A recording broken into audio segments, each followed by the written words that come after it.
Hello there. I wondered where you got to.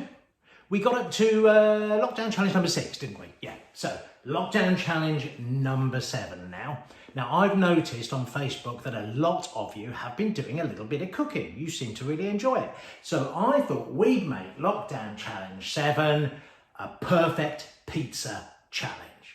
So what we'd like you to do is we'd like you to imagine and create your very own perfect pizza. Now, pizzas are not too tricky to make. Let's have a quick look at them. 4 different layers to a pizza, really. Layer number 1, the pizza base. Layer number 2, the tomato sauce that goes on it. Layer number 3, the cheese that goes over it. And possibly, if you're feeling adventurous, layer number 4, some additional toppings. So if we take those one at a time, just to explain what your options are, have a think about this, because if you decide, you need to decide before you make the pizza exactly what you want to do, so that then you can write a shopping list and everybody can make sure that you've got all the ingredients that you need to hand. So we'll start off with the pizza base. There's a couple of ways of doing this. Number 1 is you can buy a pizza base. Nice and easy. Number 2 is you can buy a pizza base mix. There we go, 1 pizza base mix. And this is like a powdery substance, all the flour, and you add water to it, and then you've got to really mix it around and knead the dough for about 5 minutes, so you're going to need some muscles for that. And it's all good fun, very, very sticky though. And that's the second way you can do it.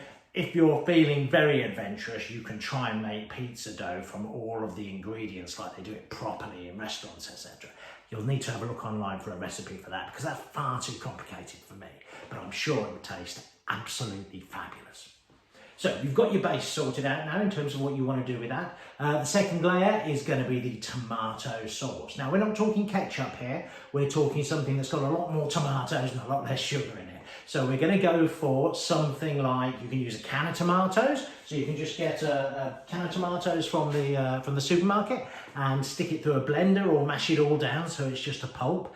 If it's still too runny once you've done that, you can pop it into a frying pan, heat it up, keep it moving, stir it around so it doesn't burn or anything, probably not going to, but if you leave it on for a little while, the steam will come off it and the water will come out of it, and it'll slowly get thicker and thicker until it's a nice consistency for putting on top of your pizza base. So you can do it that way, or you can buy something like a passata sauce, which again supermarkets do, and this is very good for just sticking straight onto the base. So you've got 2 of it done already now.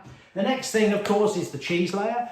Couple of things that you can do there. I'd recommend grated cheese, so you're not having to slice it up and stick it on, because that'll look a bit weird. So you can buy cheese already grated, or you can have a go at grating it yourself. Make sure mum or dad is with you, because that gets a bit nasty. If it goes red, there's a problem, okay? Stop doing it, yeah? So you can do the grated cheese, or if you're feeling really, really swanky, you can get some mozzarella. And mozzarella usually comes in like a ball, and instead of having to grate it, you can tear it and chuck it on. It'll look absolutely wonderful. It's the cheese that, when it goes all melty and stringy, it looks just like what you'd find on a posh pizza. So that's really nice too. But whatever you've got handy is great. Then we come to the last layer, which is entirely up to you. You can leave it at that, because what you'll end up with is a margherita pizza or a cheese and tomato pizza, which will be very nice, I'm sure.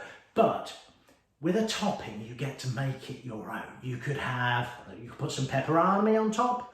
You could put a little bit of cooked bacon or cooked sausage on top, something like that. You could stick an egg on top as well that's been cooked, like a fried egg. Have a breakfast pizza or something else equally weird. You could put something really strange on it, like a pineapple.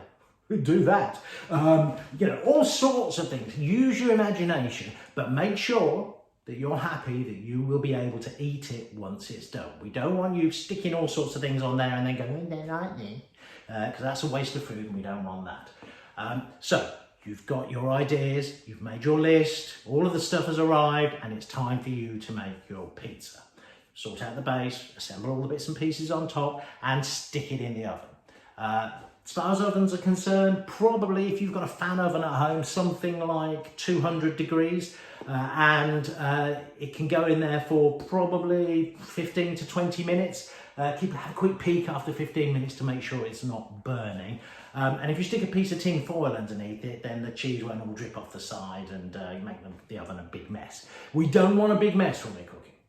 The biggest reason that you don't want a big mess when you're cooking is that you're going to be the one having to tidy it up, okay? That's very, very much part of this task. You should end up then, when you open the oven, oh, fabulous. You should end up with a fantastic pizza that is exactly what you wanted it to be. Now, what we'd like you to do then, of course, is take a photo of it and share it on our Facebook page so that other people can see your fantastic creations. If you've put something weird and original on the top that worked out really well, tell us about it so that everybody can perhaps have a go if they want to. I would say good luck. We'll see your results on Facebook, and that will leave us with just one lockdown challenge left to go, which will be lockdown challenge number 8. Don't forget, we're asking you to do 6 out of the 8 in order to get your lockdown challenge badge. I hope you join in with the pizza one. Should be good fun. Enjoy it, and I'll see you on Facebook.